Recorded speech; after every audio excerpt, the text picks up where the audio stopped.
It's a YouTube show full of fun facts you need to know. Carl rings the bell and the members show to the GMP morning show. Featured guests will come and they will blow your mind. The audience will do so in kind. The little vanity mixed with some insanity on the morning show with GMP.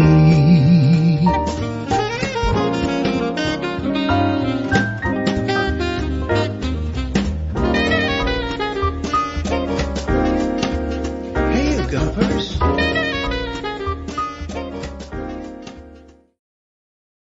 Hola, bon dia, alegria. Munson here with a Good Morning Portugal show, live stream and podcast. How are you today? I had a lovely day yesterday, although it peed down. Careful. We went off to Leiria and came home via Batalha. So a lovely afternoon, lovely lunch. Yes, wow, a new lunch for us. We went to a Brazilian buffet, pretty much an all-you-can-eat. It wasn't as advertised as such, but it was great. It was self-service, and it was order on the screen. You pay and order on the screen. Well, you order on the screen, various things, various options, and then you go and pay at the counter. And then you get a plate, and then you help yourself. And had some lovely some beans and Brazilian feijoada, I think you might call it. And we had some chicken, a chicken dish I'd never tried before, and a prawn curry. Brilliant bangers and meatballs. It was really, really good. Really like nothing we'd ever tried before, and very interesting Brazilian influence in the Portuguese lunchtime menu. So that was great. Can't remember what it was called, sadly, but it was in a part of Leiria that we had noted down previously on earlier visits. We went there long ago to do our residency business there, and which takes you up to the castle. It was quite exciting, although it was very stressful the first time we went into a SEF office up there near the castle. And anyway, when we wandered about Leiria, we thought we must come back here. Great place. And we found the little back streets, which are a really lovely part of Leiria that we hadn't really explored or discovered or investigated before. So we had a lovely time there. And of course, you can't fail but to have a great time in Batalha. It's so impressive with its old monastery there. If I'm comparing monasteries, I think I prefer Alcobaça, but that's doing Batalha a disservice because it is absolutely magnificent. So you're guaranteed a great time in Batalha. And the wonderful thing about Batalha Monastery is you're driving along the, what would it be? The IC9, I think. And then suddenly there's a massive, ancient monastery, which looks like it's in the middle of the motorway there. Absolutely brilliant little places, Batalha. So I recommend that to you. And the little back lanes of Leiria. Fantastic. Talking of Leiria, at 9:30 today, the doc will be joining us. And we've got Astrid just joining us in just a moment as well to tell us what's going on at Expats Portugal. She was teasing us with a big announcement. Maybe she'll let us know. Maybe she'll give us a preview this morning. I don't know. Or we'll have to wait until tomorrow evening. Yes, we've got Doc joining us at 9. Stuart Noakes back from Canopy at 9:15. And Claudio Martins from UrHome, Bobby O'Reilly's colleague over there, will be joining us at 9:45. So let's give him a big round of applause. We'll come back to your comments in just a moment, but suffice to say, good morning to you, Jackie. Thanks for joining us last night on Expat Euro News as well. João Ernesto is here. Tom, got a lovely picture of Tom in Ohio with his new Portugal hat. James is here. Em's here. Good to see you both last night online. And Coach Turner is here as well, and he's got a video. We'll come back to all of you in just a moment. Let's have a quick chat with Astrid this morning. Hola, bon dia, alegria. Tudo bem? Morning, Astrid. Good morning, Carl. My internet's playing up a little bit. It is. I was just about to say that. Yes, but we can hear you loud and clear. You're a little bit pixelated and stodgy on the screen, if you don't mind me saying so. But we can hear you loud and clear. How are you? I'm good. It might be the weather. Who knows? This change in weather is just crazy. It is really, isn't it? What a difference a week makes. Absolutely, yeah. And is it peeing down in Cascais? Is that your weather report? It was yesterday, but the rain's expected to start again very, very soon. So, Well, I'm we ready always for say it. we need it when it arrives, and definitely to dampen the fiery earth for sure. but not my favorite sort of weather, but quite autumnal. The light is very beautiful at this time of year. You're getting some nice light and shade of an evening in the harbour there in beautiful Cascais. What have you got to tell us this morning? Are you gonna spill the beans on this big surprise that you talked about last Thursday? The 1st of October, Carl. Oh, okay. About a week to wait then. Okay, I thought I'd try you. So what's happening? What's happening tomorrow evening?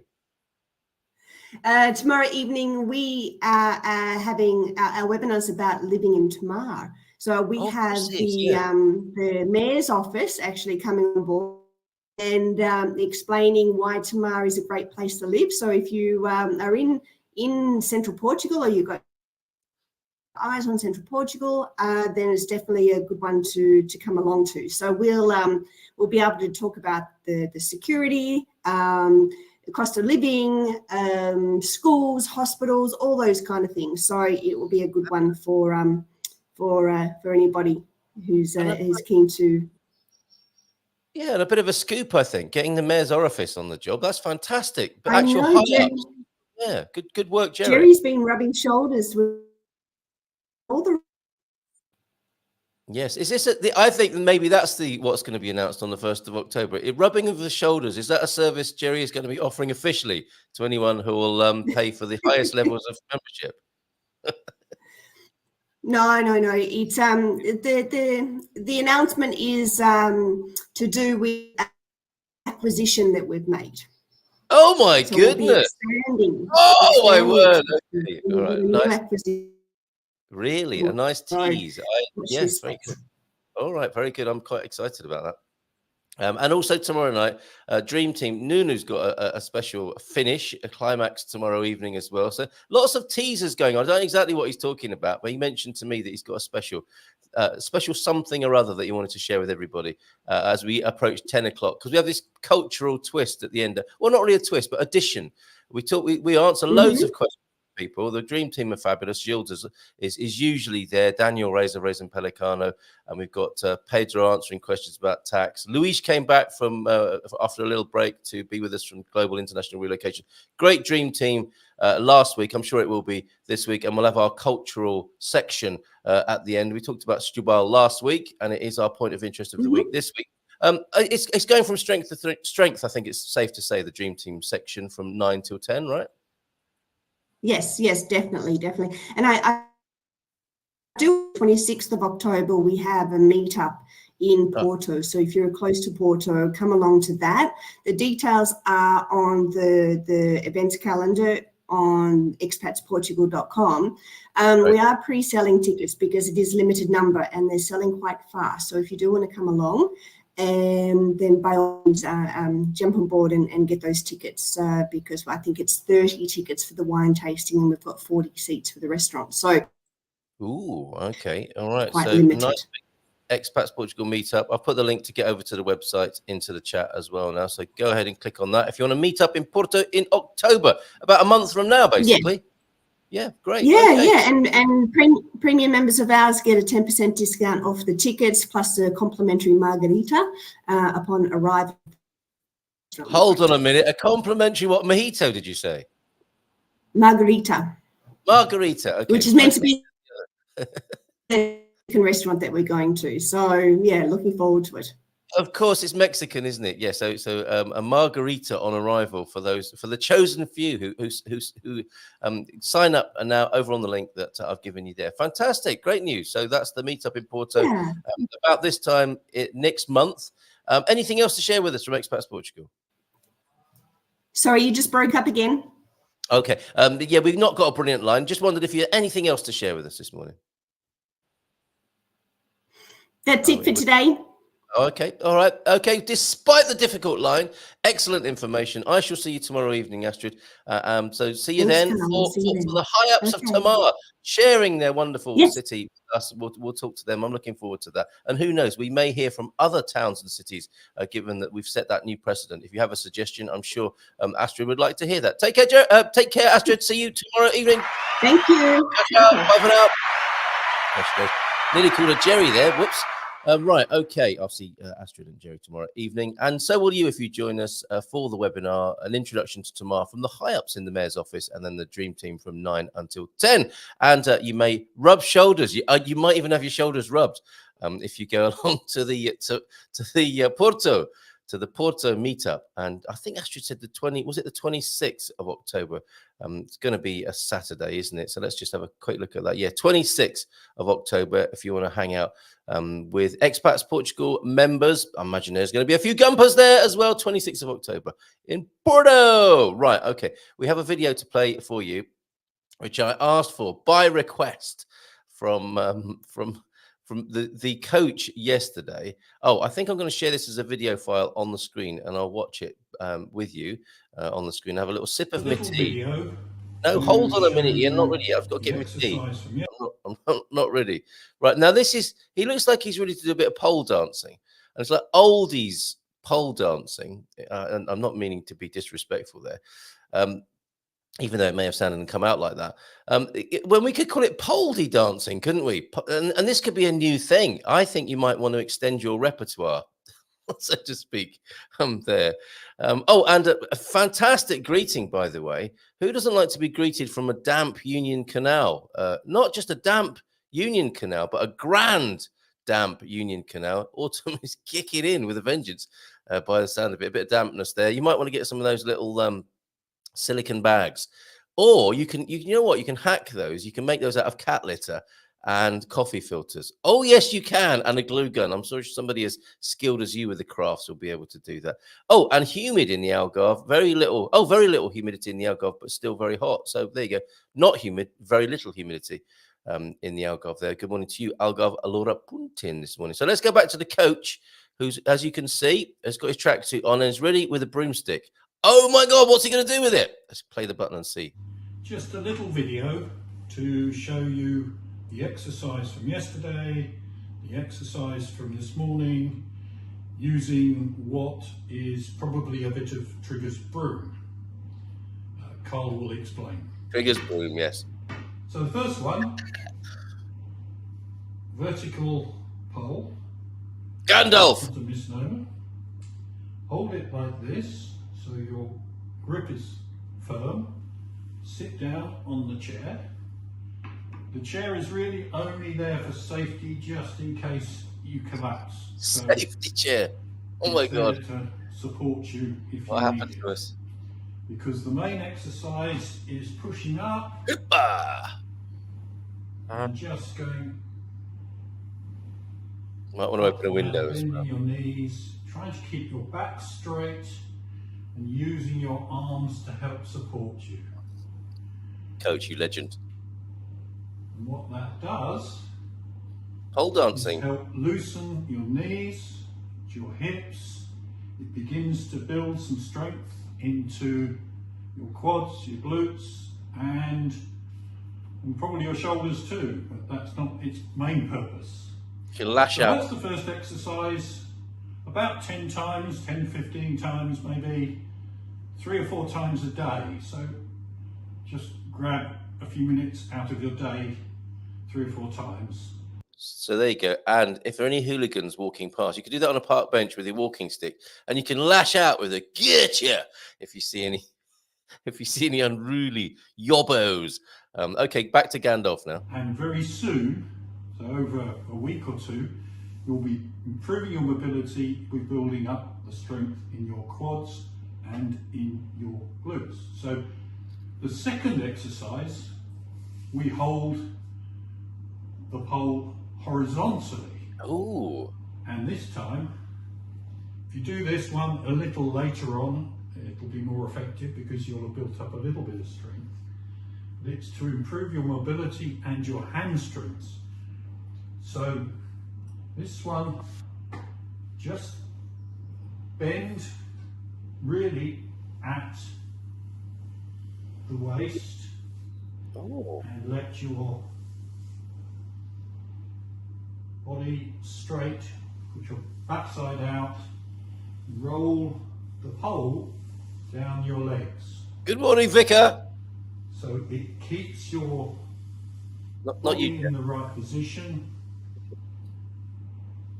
with slightly bent legs, you will feel your hamstrings beginning to work. Okay. So again, 10 to 15 times, 3 or 4 times a day, do them both. But you'll need to do the first one a little while before you'll be able to do the second. Hope that helps. You absolute legend. Thank you very much, Coach, for bothering to record that for us. And I think, yes, Gandalf came to mind, Trigger, of course, from Only Fools and Horses as well. All sorts of images come to mind when a man is brandishing his broomstick in the kitchen. Am I allowed, says Jackie, to do this exercise in front of my kettle? Of course, having a cuppa and a smoke on every sit position. I guess, yes, why not? It's better than nothing, isn't it? Well, I guess it might be better to not be smoking, but if you smoke and you enjoy smoking and you want to increase your mobility, why not? Hybrid activity there, yin and yang, as we talked about yesterday. Fantastic. And I'm thinking, if I just give you that image video again, I'll just mute that for a moment. But Gandalf came to mind because you could actually buy a staff, couldn't you, to do this very, very well. I mean, get the broomstick, upset the other people in your household when they go to do a bit of sweeping, and all they've got is the brush bit. But if you invest in a staff and grow a long white beard, you can sit on park benches, you can be in the pub, you can do this exercise with a magnificent staff and a long flowing white beard, especially you women. There you go, and do that from time to time. This is wonderful. This is a real departure. We've got a coach. We've got Laura asking a second option, different option for heavy knee pain. I'm thinking maybe don't try this if you've got knee pain. Get the knee pain sorted out. Rest that knee. Find out what's going on, and then if it's chronic and not, I was going to say terminal. No, hopefully not. If it's a sort of pain that's to do with aging and is not an acute and something that's not going to go away, that you've got to live with, then I guess maybe take some extra advice from a physiotherapist, perhaps. But I'm not sure Coach would want to put himself in recommending exercise for people who've got painful joints. Okay, I'd suggest a lungful, a lungful of fresh air rather than smoke. Presumably. João Ernesto, thank you very much, Coach. Thank you very much, João Ernesto, for this. And I think that he's given you a God Squad tip of the day as well, as we await the arrival of Stuart Noakes, who's meant to be here at 9:15. I need to just make sure Stewie has got the link for joining us this morning. I'm sure I sent him a message. Yeah, see you in the morning, mate, 9:15. Okay, I'm just going to pop that into his chat. Oh no, not that one. That's not the. I've sent him the affiliate link for Expats Portugal. There, that's probably going to confuse him, isn't it? But then again, he get a lot of good value from that. Bear with me. I just need to write. Do you know what? I walked into a door this morning, and now my arm is hurting where I walked into the door. Not the face, not that one. This. Okay, let me just send that to Stuart Noakes from Canopy, who'll be joining us in just a moment, hopefully. Okay, in the meantime, let's continue with Coach Turner's God Squad tip of the day. Yes, it's hump day and downhill now to the weekend. Woohoo! Wet again here. Sorry to hear that, Coach. So indoor exercise today on the rowing machine. Then I'll definitely need coffee. And we'll come back to João de Nort's excellently connected poem on that matter as well. The second exercise with a stick is a simple one. Sitting in the chair. There you go. You've seen it, the video already. Hold the stick horizontally in front of you and stand up. Bend your knees, bend your legs slightly. Now folding at your waist, keep a straight back. Slide the stick down the front of your legs as far as you can, then slowly back up again. You should feel a gentle pull on your hamstrings. Who doesn't like first thing in the morning or at other times of the day, as the coach indicated there?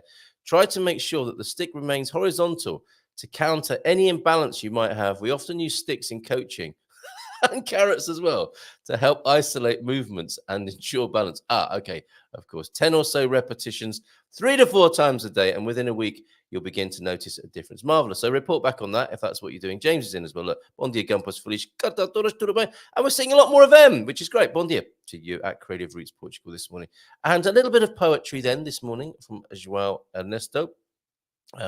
Correct, Carl. If in doubt, this is if you've got knee pain. Yeah, if in doubt, check with your doctor. I don't think the coach believes in no pain, no gain. In fact, he is more of a no pain kind of guy. Morning poetry, then roses are red, mornings are hard, I suck a poetry coffee. Well done. And I imagine you're sipping on a nice, how do you like it in the morning there, Joao Ernesto? Are you sipping on the devil's brew right now with a heady aroma of Arabica beans, I wonder? Looks like a hiking stick would do nicely. Yes, and the wonderful thing about a hiking stick, of course, is you can get those little badges, can't you, to go on it, badges and stickers, which are a record of all your wonderful walking and hiking around the place. Jess is here. Good to see you, Jess. How are you this morning? Jess is pleased to see James too. I finally got around to watching some of your videos. Nice work, the old guy in Europe. And I would guess that stretching and less knee bending might be an approach. James is sticking his neck out, metaphorically, staying within the comfort zone. Yes, staying within the comfort zone. Do what you can without pain. Pain is the body's way to say stop, isn't it? Absolutely, James. If it hurts, stop. That is always the recommendation from Coach Turner. He's not one of those crazy boot camp kind of guys. I think the results you get from that crazy boot camp approach are maybe dramatic, but they don't necessarily root. And there's not much, what's the word, sustainability in the boot camp approach necessarily. Right. I want to show you Tom's new hat as well. It's raining. Lee loves it when it rains. The ducks and Lee. It's raining. Happy gardeners all around the place at the moment. Yeah. I did a bit of work on my front lawn. Not a euphemism. And the rain's been really nice to where we were growing. We've put it back to lawn, which is a little bit counterintuitive at these times, Lee? But that's what we've done nonetheless. And it's great to see the rain. And it's amazing in Portugal. You would expect to have a bald patch for quite some time in the UK, but the kind of grass you have here in Portugal, which I'm sure Lee only knows too well. I think they call it Brazilian grass, don't they? That really tough stuff that's actually quite nice to lie on as well. That's just growing like topsy, I think the word is, isn't it? The phrase. And that's covering back up nicely. I only wish my bonce was as prolific and as fast growing as that. Right, here's Tom in his new hat. We haven't got a Stuart Noakes. Stuart Noakes threatened to be here at 9:15. And I'll tell you what he was going to talk about was the Algarve Tech Conference, which sounds exciting, especially if you're in that industry. Good news for Portugal, of course, as well. That's in October. And our journey. Now, he says our journey. Is he inviting Good Morning Portugal members to go to Web Summit in November? So October and November, exciting times if you're in the tech industry. Web Summit, of course, the amazing event. I've been once. It's extraordinary. That's happening in November, as it usually does. Perhaps less controversial this year than it was last year. And the main man, did he step down from the panel? After getting quite the mauling on social media and difficulty. It's quite the distraction from the main business of Web Summit last year. And the Algarve Tech Conference as well, a mini Web Summit, I suppose, in the Algarve as well. Are you going to that, Laura? Okay, well, hopefully Stu can be here to talk to us. If not, we will have the doc joining us at 9:30, and he'll miss his slot, which is gradually, quite hastily disappearing. Right, we are headed towards Castanheira de Pera, of course, this weekend. Who's coming to the beer festival in Castanheira de Pera? We're also headed to the Storytellers, back at the Storytellers this lunchtime. Looking forward to having lunch with a few pals at lunchtime as well. And a public duck service announcement. We've mentioned gardeners and ducks liking the rain. These are the things you should be feeding ducks, apparently, and not. Thank you for it. I wasn't expecting this morning, and we'll look at this because we'll load it up in the picture deck whilst we're seeing Tom's new hat as well. I've got to make some room as well. The bulging sack needs to be emptied here of communications on 913-590-303. And here's Tom. You're very fetching, my friend. Tom in Ohio. With his new Portuguese hat, and the little guide to what you should and shouldn't be feeding ducks, apparently. So they like lettuce. Look at how spoiled ducks are these days. Lettuce for me. So let's do Portuguese on these, shall we? So we've got alface, we've got milho, we've got sweet corn. They like sweet corn. Imagine that has quite a rapid intestinal transit time for ducks as well. Look, mummy, sweet corn on the water. Can I eat it? No. Put the sweet corn down and the peas, the ervilhas as well. I don't know what that blue sachet is there, But I don't think we should be feeding them coffee or brown sugar or whatever that is. What is that in there? Can you let us know, James? And oats. They like oats. So basically, they're like salad and muesli, like everyone else should be liking right now. And don't give them moldy old bread. There was a time where you would set aside your moldy old bread specifically for the purpose of heading down to the duck pond on a Sunday. You'd throw it in, and they'd be really excited and happy about. Not these days, though. No. That's what you should be feeding ducks at, and not the child. The child is feeding the ducks. The child is not meant to be thrown into the water for the ducks there. Thank you very much, James. Public duck service announcement right there. Where's Tom gone with his new titfer? And by the way, titfer is Cockney rhyming slang, as in tit for tat, your hat. Here he is. Very nice. Where'd you get that then, Tom? Tom in Ohio. I think has he popped that on at work or at home? Is he doing that? No, that's at home, isn't it? Very good. No question that is a Portuguese hat right there. And while we're in the picture deck, we had we missed Aoife yesterday, and she sent us this.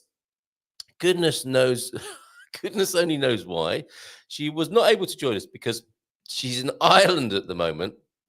Now, as well as telling us what that item is that you should be feeding ducks, that's second up from the bottom, it does. I can't read that. That type is too small. You might want to hazard a guess as to what this is in Ireland. Is that a staircase going up round the outside where you can worship that phallic-shaped object and climb all the way to the top? And maybe there's a slide inside and you plop out at the bottom, which is more of a womb-like representation at the bottom. So all of life is there, basically. A cavernous entrance and a phallic symbolism. First thing in the morning, that's what we're here. Oh, there she is. There's Aoife making her way up the stony staircase of fertility, by the look of it, with a bag. Has she got the same bag of duck feeding stuff? Maybe she's going up the top there to feed the ducks, whether euphemistically or actually, I do not know. But thank you very much. I did ask her to send a postcard because she couldn't join us yesterday. So she did. I'm shocked and amazed, I have to say. So thank you very much, Aoife, for that.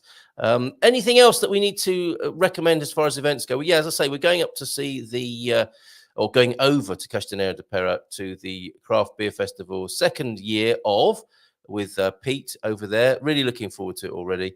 And also you can go to the Piri Piri Festival in Albufeira this weekend. That's a 3-day event. I think it's just 1 day of beer this Saturday afternoon and evening. So really looking forward to that with a few gumpers. Storytellers this lunchtime as well. So looking forward to seeing a few gumpers this lunchtime at San Martino de Porto. That event is now run by the wonderful Gabby. So if you want to join us for that, I'm not involved in the organisation. It's going to be lovely today to go along and just be there, enjoying myself and having lunch with pals. Nunu is joining us as well, so that's going to be great fun.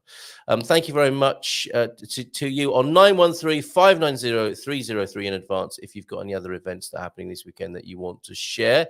Waiting for an SLP comment about missing his slot. Yeah, has Pete fallen asleep? He missed his chance there, doesn't he? And what? You're welcome. Is T-Duck here as well? Did I see T-Duck? Did I not see T-Duck make an entry this morning? The ducks in the UK can now eat anything and love biscuits. It is Maria Week. Could you give them, in honour of our Portuguese treat of the week, the Maria biscuit, can you please offer them a Maria and tell them it came from us over here at Good Morning Portugal, Jackie? And did you like our show last night with the Portuguese? The things we spoke of last night, it was quite extraordinary, wasn't it? We spoke about politics and religion, which they say you shouldn't do. And I think we did the subject proud. We had people I've never met before or seen on screen before joining us from the Portuguese channel, and a few familiar old friends as well, including yourself there, Jackie, with your very kind compliments. Jordan Peterson was mentioned, Kamala, of course, and Biden and Trump were mentioned. We talked about all the hot topics, the dog whistles, the lightning rods of conversation. We touched upon them, and we'll do more of that on a Tuesday evening at 7 o'clock. So thanks for being there last night, those of you who were. Munson and the Geezer, great theme tune as well. When I bake, I do a cake for the ducks. Oh, they have their own special little duck cake as well. The bag is bird food. Go figure. You should have known, really. Thank you very much, James. Quite simple, really, isn't it? Give bird food to ducks. Yeah, that makes sense.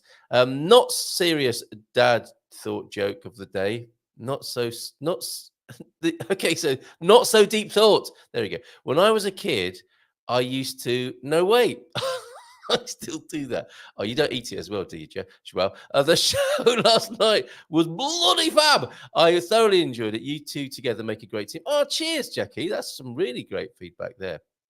And we did waffle, but that's what happens when the two of us get together. Unfortunately, bread and cake is not good for ducks. Oh, hold the front page there on the Grand Union Canal. They may love it, but it can actually make them sick. Oh, okay.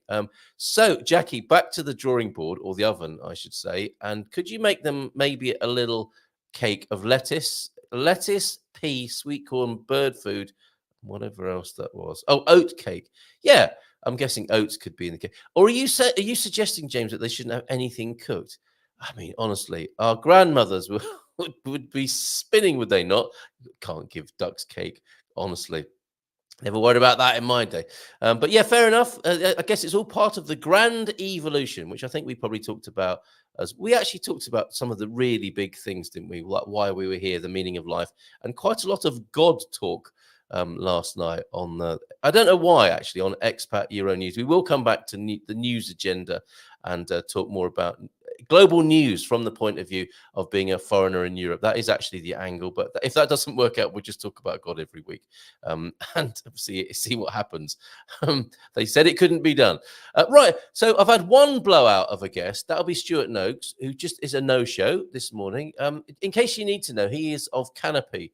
And I saw him offering, actually, if you are a business owner and you'd like a bit of coaching or support, Canopy offer that, both here in Portugal and in the UK. They are mainly in Lisbon. But as you heard earlier on, they're going to be in the Algarve at the Algarve Tech Conference upcoming. Oh, Andy's a bit of a coder. He might like to go to that. He's going to be joining me in just a moment. The doc who I bumped into yesterday. That was a lovely, a little bit of happenstance yesterday. So Stuart is offering a free coaching at Canopy if you are a business owner. And you'd like a bit of help with that. A very kind offer from Stuart, and I hope he's okay not showing this morning. But the doc is here, and Claudio Martins from UrHome also here at 9:45 this morning. So let's give him a nice big round of applause. I'll be seeing him twice in 24 hours here. Good morning to you, Doc. Hola, bom dia, tudo bem? Oh, should it be the left hand? Is it important? Which fist do you offer? I've only got one fist I can use usefully. I mean, this one. Go on. It's worth it. That's a real struggle of solidarity, that is. It is, yeah, and we appreciate it. We do appreciate it. Would that be the customary fist, though, the right-hand side? Yeah, it would normally be the right, yeah. Okay. And talking of which, I'm not seeing many of those at the Labour Party conference in the UK, which I guess fists of solidarity, only to protesters in the lug hole. Well, we'll talk a little about that if you like. I was expecting to get a bit of a grilling about Sausagegate. Yes, release the sausages. Starmer, clearly, you know, he not only did he get his suits, but also his spectacles from Lord Ali, who seems to have appointed himself dresser to the government and their partners. But he should have gone to Specsavers because he said hostages are sausages. You know, Hamas are stockpiling sausages on the Gaza Strip. That's bloody ridiculous.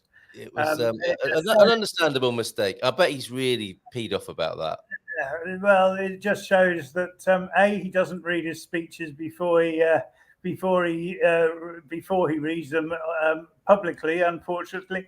And obviously, you know, I don't know, what do? You swap an incompetent blue prime minister for incompetent so-called red prime minister. That's what seems to have happened. I suspect you wanted to say light blue there. To be fair to him, he might have read the script. And this is what happens, I think, with newsreaders. And do you remember when Jeremy Hunt was a politician? He probably still is, but when he was on the front line of politics in the UK. I know what you're going to say. Yes, go on. Well, I'm going to do my very best not to say what happened to a few newsreaders and interviewers. I think, notably at the BBC. And every time Jeremy Hunt was on their programs, they would be saying, I mustn't say it, I mustn't say it, I mustn't say it.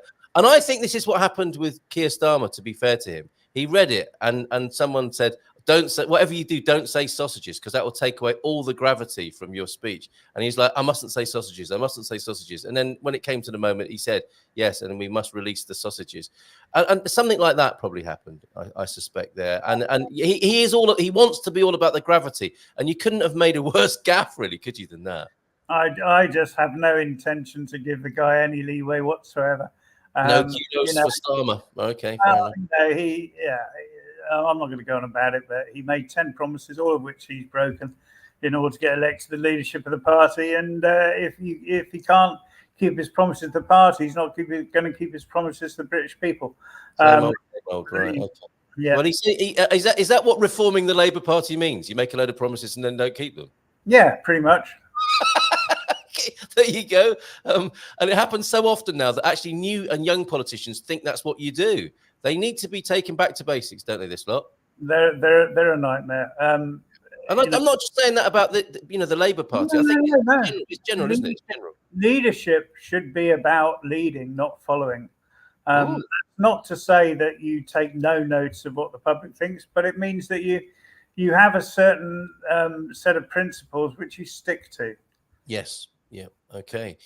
Very good. So that's probably enough said about the Labour Party. Although I suspect our conversation this morning will veer back into politics from time to time, as it does when you're on the screen. We have been looking at the politics of duck food this morning, and it's quite a serious issue. We are not meant to be feeding them what you and I mean, as a kid, presumably you were taken to the duck pond and you'd give them all the mouldy bread that had gathered throughout the week. Yeah, absolutely. Okay, well, just in the same way that you may, if you were a GP still, you may be prescribing a different diet for humans. Ducks are the same, and they should be having lettuce, sweet corn, peas. I mean, a lot of humans would benefit from this, apart from the bird food. It says bird food on there, by the way. I can't see that. And oats as well. That's not a bad diet for a human being. I guess, you want to mix it up a bit and have other things in your diet, but that's not a bad start, is it? And you being a vegetarian, you'd approve of 4 of those 5 items, I think. Yeah, it's not a bad diet at all. It's better than the majority of British kids probably get. I mean, in Birmingham, where I hail from, or not where I hail from, but where I spent the last, God knows how many years of my life before it stayed, something like 60% of the children are in poverty. 60%. Really? 60%. So for most of them, that diet that you just showed is probably improvement. And unaffordable. So we are feeding ducks probably better than we are kids. It would, as it turns out, and in these strange times in which we live.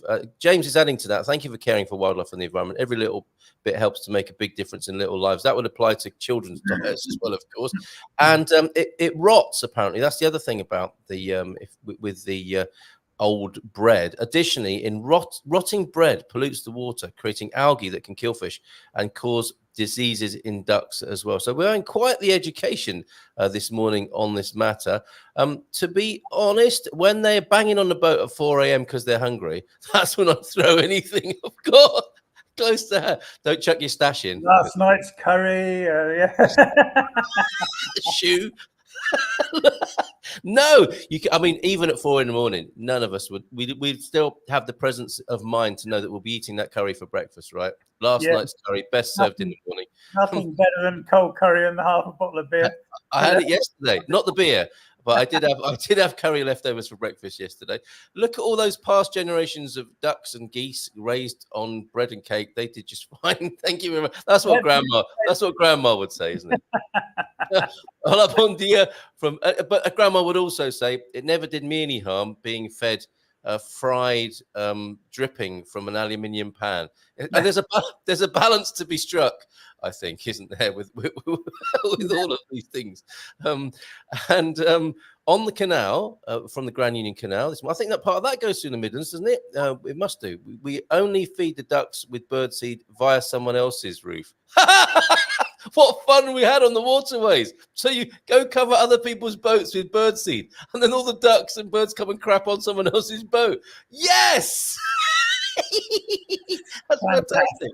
Oh, wonderful. Thanks. We can always rely on Jackie for a bit of a laugh in the mornings.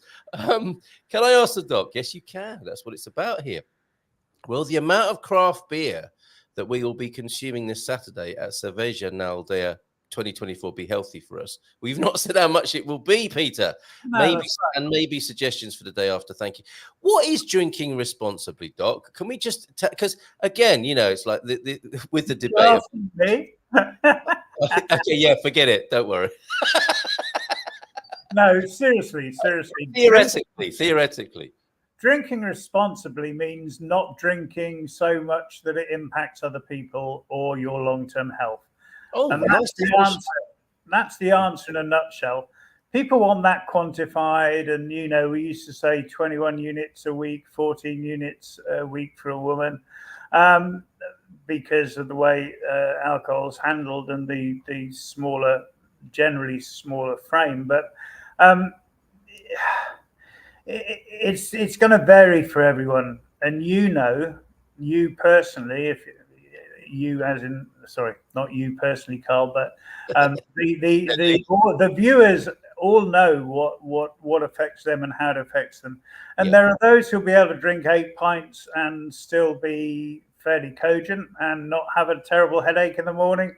And as long as they don't do that every day, well, that's fine. And those after a pint will be almost legless and end up with a headache. So that's me. The answer is whatever's healthy for you and which doesn't impact on other people. And a little of what you fancy does you good. And a feast day and a holiday is good for the soul. And that's what we'll be enjoying at Castanheira de Pera. What about hangover cures? You must have seen and heard and taken, if I may say so, a few yourself in your time. I'm lucky I don't get a hangover. So I've never really had to try any of these, although I think that probably the best, because hangover is it's two things. It's about the reduction in glucagon in the liver, and so that's why you end up hypoglycemic the next day, and why lots of carbs help. And the other thing is avoiding being dehydrated. So I used to always say, well, you know, drink at least a pint of water before you go to bed after a session. And they'd say, oh, I'm going to be getting up having a piss. You're going to be getting up having a piss if you had 8 pints anyway. Which is the medical term, of course. He is a ex-GP. That is the medical term. It is, yes. Don't affect your behavior. Well, that's about not affecting other people, but you're right, absolutely. And Albufeira's problem is one of the reasons why I'm not living in Albufeira. It was my original exposure. Well, it's my original exposure to Portugal in 1990, and my experience there that made me say I will retire to Portugal. When I came over scouting a couple of years before I moved over, I hated the amount it had been built up. I hated the fact that it was mostly Brits and Americans, and the chances of speaking Portuguese were about 5%. And I hated the cost, so that's how I ended up a little further north. See, very good. Okay, and that is an important issue, and that really is the problem with alcohol, because it's all very well this side of it saying drink as much as stops you being a pain to other people, but we don't. Our judgment of whether we're being a pain to other people tends to lessen, doesn't it? The more we drink, and there's no cure for that, is there? Except a good friend, maybe, or a decent publican. Yeah, the nominated driver is always very good at being able to have a quiet word with those who need to have a quiet word had with them. I guess if their ultimate recourse is to say, do you want to lift home or not, that you want to be listening to that person. And sometimes people are so belligerent, they will say, I will walk the 27 miles, I do not care. And that's probably would be a hell of a hangover, having walked 27 miles as well as having those 8 pints you mentioned there. So there you go, Pete. I hope that helps. Looking forward to seeing you at the weekend. It's not about binging a craft beer festival. That's the other thing to say. It's about tasting and appreciating. And we do get a little bit merry, of course.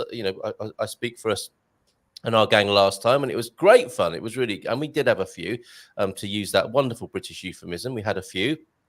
And I think it is about the adventure, the tasting, and the conviviality of the event. So that was great. And as I recall, Frank and we sat by a river next morning, which was very nice to be rehydrated in a holistic sense, with the sounds and the moisture of the river. Had the most amazing conversation with some people who had a very interesting lifestyle, as I recall. And then we went into the local town and we had a hearty Portuguese breakfast.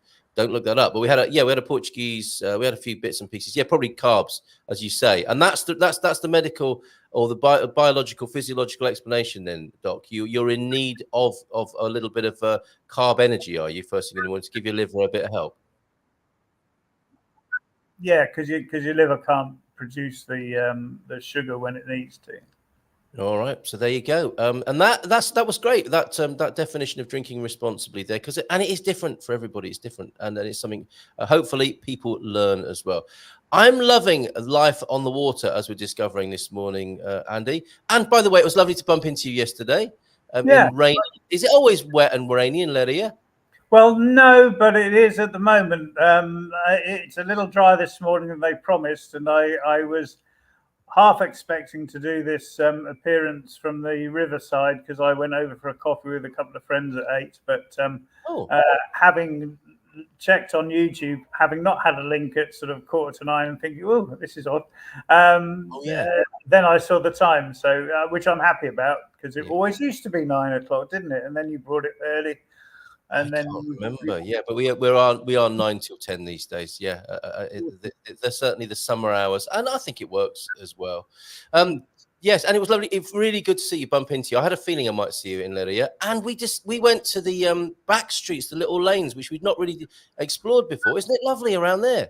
It's awesome, though. That street layout hasn't changed since the Jewish population was forced to establish their town outside the city walls. That's how the town first was established, outside the city walls, which were, of course, up on the top. So the old town of Leiria was within the wider castle wall, around where the museum of what's it called? The film museum. The film museum. Yeah, that's right. Moving Image and the police. That would have been the original defended walled settlement. But the Jews weren't allowed to build their towns within the city walls, and so they were outside the walls, and that's how that street pattern was set up originally when they established that. And there's still a building there, an old synagogue, which is now a multicultural centre. It's a fantastic place. Yeah, fantastic place. Yeah, really. I mean, and I was surprised. And then this is the great thing about returning to Portuguese cities and towns you think you know. There's usually something new, isn't there, every time? And that was it for us, because down those little lanes, people have been decorating their homes in really individual and eccentric ways. There's plant-lined alleyways. There are fantastic murals. There are some amazing bars and cafes and restaurants hidden down there as well. Yeah, we really enjoyed that part of it. And we had a Brazilian buffet that I was talking about earlier on as well. A new thing, I think. There's loads of places to eat at lunchtime in Leiria, aren't there? Yeah, there are. And of course, Mulligan's that used to saw that. Occupy a very small, almost cellar premises further out towards the mill, has now got a very much expanded and central location there. Yeah. Wow, incredible. We've got some comments coming in. Coach Turner thanking you, Doc, there for a great description of safe alcohol use and very close to the God Squad ethos. Growing old disgracefully is a good way to go about it, as the Doc described there. Very good. And that, back to the waterways. Boaters love a good prank. I woke up one birthday morning in a busy town to find a big sign saying Welsh sex for sale. An inflatable sheep tied to my boat, and a massive queue with Doug Hughes in it, no doubt, as well. I think it was Cicero who said, nothing in excess, everything in moderation. Socrates also said, all things in moderation, including moderation from time to time. Yes, well said. Thanks, Ernesto, for that. And my nan used to say, any more things nans used to say, always gratefully received here. Jacqueline, alcohol makes people stupid. You're stupid enough, so you don't drink it. See, only nans can get away with such direct advice, can't they? Quick question. We're off to 100th birthday party on Friday. Can you suggest a present that won't kill him? Well, to be honest, I think if you've lived to be 100, nothing's going to kill you before your time. So, Right. yeah, sorry, I'm not much use for that. Well, other suggestions might come in from the Gumpers here, but that is a really good question, isn't it? Because I don't know, it gets difficult buying presents after people are 30, let alone once they get to 100, doesn't it? And the usual little party bag of a bottle of wine and 26, I guess, would be a little bit, if there's ever a post-mortem, you might be a suspect giving a gift of that kind. I'm sorry to be making light of this wonderful occasion, but this is the Gumper sense of humor, it would appear. What do you give somebody who made it to 100? Do they want a present? I mean, that's the other thing, isn't it? When you're 100, you might be thinking, I just don't need any more stuff. Please don't bring me a present. My parents aren't quite there yet. My father's 90 in October. My mum's 7 years younger than that. We went to their 60th wedding anniversary when we were back recently. Yeah. And they said, we don't want any clutter. So we managed to give them a commemorative copy of their marriage certificate, which that's another story. But they eventually got the right marriage certificate from the GRO. But my dad was great on form. We had quite a large party for them, and he stood up and he said, "Eat as much as you like, drink even more, but I can't promise to find beds for all of you." He said. Oh, lovely! That's props and proper hospitality right there, isn't it?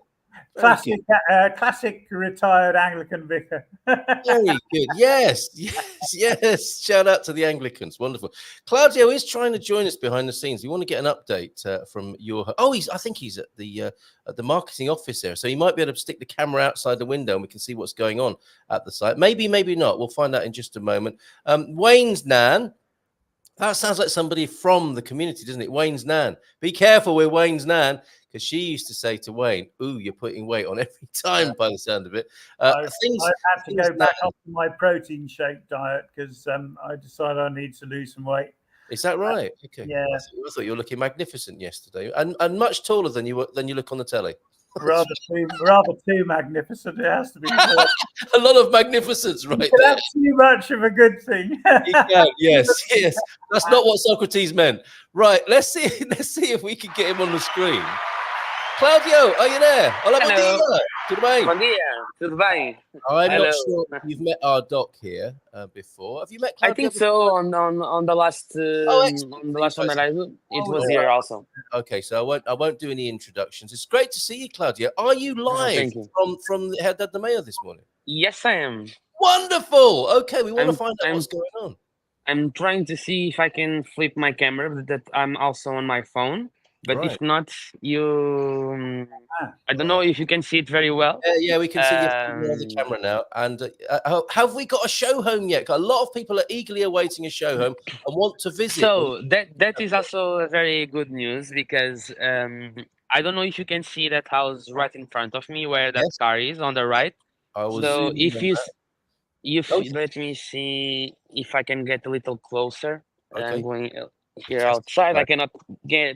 I cannot go inside, but we probably can see that house right in front. Yes, got it. Yeah. So that house there is the house that we are going to use for a model house. So it's going to be ready way sooner than the others. Yeah. So right now we started trying out the plumbing and the electric parts. So what you're going to do is start doing a stress test on this house, making sure that everything is working properly. Then we go into the finishes in the house to make sure that the windows are working properly, the floor is okay, the ceramic, the tiles, everything is working fine, lights, everything. And once that house is okay, we start replicating in the other houses. Wonderful. And hopefully we'll be able to do another outside broadcast when that happens, because we've had great fun. We've had a couple of outside broadcasts from the site there. It's been wonderful fun and lovely to see how the whole project has been developing. It's a big project. So it will take time. I do need to ask you though, and we've probably got some volunteers here. What does stress testing the plumbing actually look like? I mean, the technical part, I don't exactly know, but I think they're going to try to do like an overload and try to use as much as they can in the short window of time to see if there is any leaking, if the plumbing flows okay to the sewers and the water pipes. So I think that is the concept, to stress test the entire system to make sure that everything is okay. We don't think about this, do we? When houses are being built, all of this needs to be taken care of behind the scenes before we can just move into it. The thing is, not every developer does that. That's why. So the idea of these two houses, they are way more than a showroom houses, because the way that the sellings are going, I firmly believe that before these houses are ready, all the houses are sold. Okay? Yes. So because these houses is going to be ready around February, late January, early February next year. Okay. So I believe at that time we're going to have very few units available, or if we still got any. So the idea is to really have a house that we can make sure that everything is working properly. Right now we are trying to think ahead of problems that are normal to appear in a house, to make sure that we are doing proactively things to correct those things before they exist. That's why we are making this house, because we want to be known as quality for our next project. And when people see the next project, oh, those were the guys that built Herdade Do Meio. These guys are good. I'm going to buy. So that's why we are doing these on this house. That's typical O'Reilly approach to doing things, isn't it? So do give our best regards to Bobby as well when you see him. I know he's very busy at the moment. Coach Turner here, hoping to visit Herdade Do Meio when we're in Setúbal. Setúbal, I beg your pardon. Setúbal. And this is our place of the week. How do you pronounce it? How do you pronounce it, Claudio? Setúbal. Setúbal. Okay. Yeah. All right. Excellent. Thank you very much for that. And do you know Setúbal? Are you? I love Setúbal. Why? Can you tell us especially why, given it's our point of interest this week? So Setúbal, for example, myself, I love to eat nice fish, and Setúbal is very known by a fishing village, if you might say that. And they have a speciality that is choco frito. Yes, the choco frito. And that is one of the most amazing dishes that you can have in Portugal. The dish is very nice. Then you can take the ferry to Troia, that is very close by. They have very nice beaches. They have if you like to do hiking in nature or nice walks, you have amazing places that you can go on a mountain. You have nice trails that you can go. So it's a place that if you enjoy nature, enjoy good foods. In Portugal, we have good food all around, but okay. But if you enjoy good food, enjoy a quiet place that is not so mainstream as Lisbon or other areas like Cascais, that normally people is more a tourist spot. I think in Setúbal you can see more a traditional Portuguese culture, because it's normally Portuguese people that go there, not mainly tourists. Very good. Thank you for that little insight from your personal insight about Setúbal there.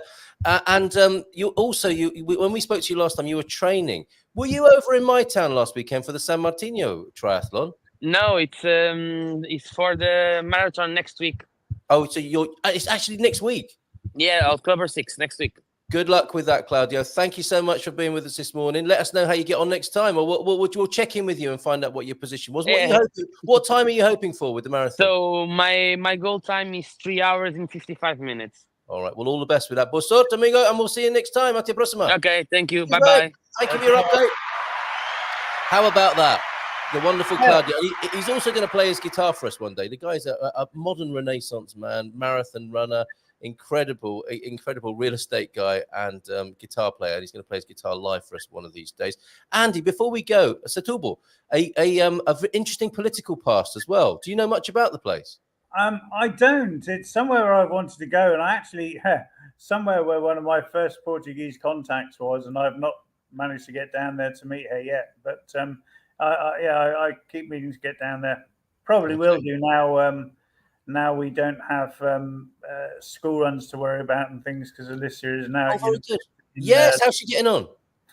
She had her first day yesterday and enjoyed it. She's made lots of friends. She's got a really nice studio in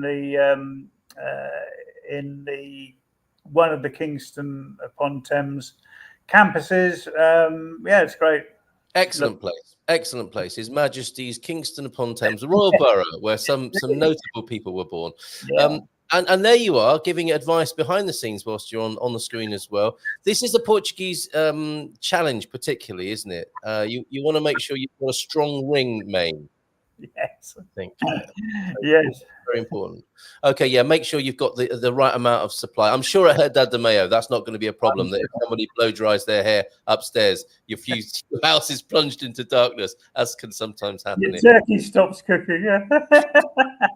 Andy, thank you very much. Great to see you in person yesterday. Great to see you on the screen today. And you might pop back because Shumbaria are going to see us. I'm hoping to get them on the screen on Monday, right? That'd be fantastic. I will definitely make sure I'm on for that. They're a lovely couple. They've had a really difficult but inspiring journey. And they've got all their licenses. They're active now. All right. I'll get in touch with them and see if we can get them on the screen, because it's an incredible adventure that they've been through here in Portugal. We spoke to them once before, but I think a lot's changed, and we'll have an update from Shumbaria. So thanks, mate. Have a great day, and we'll see you again next month. Ciao, ciao. All right, ciao, ciao, and see you all tomorrow morning or tomorrow evening for the webinars and the Dream Team session. Ciao, ciao. Have a great day.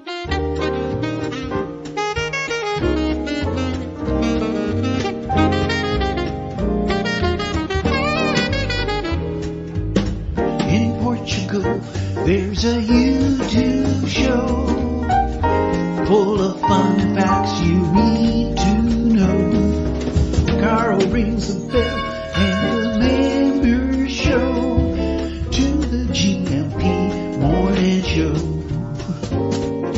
Featured guests will come and they will blow your mind. The audience will do so in kind. The little vanity mixed with some insanity on the morning show with GMP.